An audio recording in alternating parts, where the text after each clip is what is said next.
يا مساء النور والسرور. النهاردة هعمل معاكم أكلة خفيفة وبسيطة وسريعة. سلمون وجمبري، والخلطة بتاعتهم توم، زبدة، بابريكا، كمون، ملح وبس. هنتبل السلمون زي ما انتوا شايفين كده. هنتبله طبعا على الجهتين من فوق ومن تحت. تمام، هتبله انا بقى مع نفسي. وزي ما انتوا شايفين خلصت التتبيلة. بعد كده هنروح، احنا هنعمله في الاير فراير. بالمناسبة نروح هنا للجمبري. انا طلبت من الراجل اللي هو ينضف لي الظهر، الخط الرملي زي ما انتوا شايفين، علشان انا حابة كمان اعمله باتر فلاي. اهو ده المكان اللي هنحط فيه الحشوة بتاعتنا. خلطة الجمبري هتبقى بسيطة برضو وسهلة جدا، عبارة عن توم، ملح، كمون، بابريكا، فلفل اسود، وهنحط حبة زيت بسيطة. دي بنتي عندها 1 سنة و4 شهور. اوكي، هنحط هنا الزيت، وبعد كده هنبتدي بقى نوزع الخلطة على الجمبري. زي ما انتم شايفين سايبين السلمون في التتبيلة بتاعته، وهنتبل بقى الجمبري دلوقتي. اهو خلصنا التتبيلة. اوكي، الجمبري كده تبلناه والسلمون متبل كده. احنا ناقص نحط السلمون بقى في الاير فراير. انا الاير فراير كنت مسخناها، يعني ظبطاها على 180 لمدة 10 دقايق، فهي دلوقتي سخنة. حطينا ورقة الزبدة ورصينا السمك، وهندخله دلوقتي الاير فراير. هنظبطها على 195 ولمدة 20 دقيقة. تمام، هنسيب بقى السلمون وهنروح نعمل الرز. هنعمل رز ابيض. الرز الابيض مفيش ابسط منه، هو عبارة عن زبدة، زيت، رز، وحبة ملح.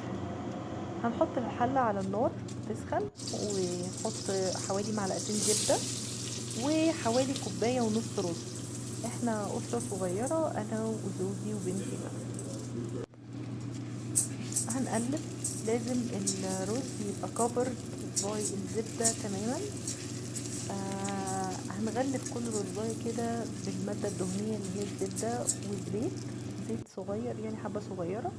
بعد كده هنضيف الملح وهنقلب تاني.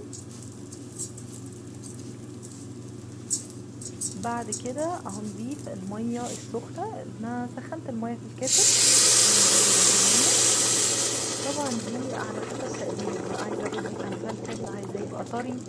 انا بحبه يبقى متوسط، فزودت المية على قد الرز. هنستنى اما يغلي زي ما انتم شايفين. بعد كده هنغطيه ونوطي عليه. انا هخلي الدرجة على 3. اوكي، عايزين نرجع بقى نشوف السمك في الاير فراير اخباره ايه. تمام، اهو قرب يستوي، ناقص الوش بتاعه يحمر شوية، فهنزود الدرجة ل200 وهنخليه لمدة 10 دقايق فقط. تمام كده، السمك بتاعنا الحمد لله استوى ووشه احمر وجاهز انه يتقدم. نرجع بقى للرز. الرز بتاعنا برضو استوى، الرز مفلفل وفي نفس الوقت طري كويس جدا.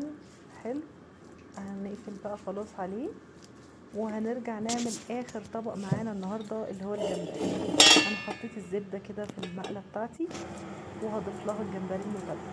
انا هعمله باتر فلاي، محتاجه دقيق، معلقه دقيق ولبن، وهنقلب اللبن مع الدقيق. بس الاول هنشوح الجمبري، نديله كده صدمه، هنشوحه بالزبده لحد كده ما لونه يحمر شويه. بعد كده هنضيف له بقى كوب من اللبن على الميه متدوب فيه معلقه دقيق ونص مكعب مرقه، نص مكعب مش المكعب كله. الجمبري بتاعي خد لون حلو اهو كويس. عايزه اقول لكم الريحه كانت رهيبه رهيبه. بعدها هنضيف كوبايه اللبن. احنا بنضيف اهو كوبايه اللبن اللي بتدوب فيها الدقيق والمرقه، بس نص مكعب المرقه ما دابش كله، فهنضيف له دلوقتي ميه كمان.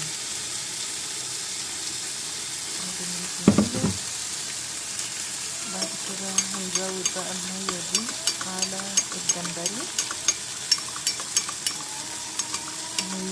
هنحاول بس ندوب نضيف المكعب مع الدقيق كويس. بعد كده هنضيفه زي ما انتوا شايفين.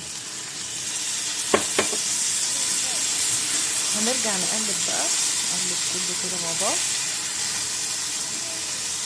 تمام اهو، الحمد لله. انا زودت حبة مية كمان عشان الصوص كان سميك، فده الشكل بعد ما زودت المية. ده بقى الشكل النهائي للاكل. خلصنا، ادي السمك، ادي الجمبري الباتر فلاي، وادي الرز الابيض. اكلة بسيطة وسهلة وصحية، استخدمنا فيها الاير فراير والجمبري المشوح فقط، وشكرا.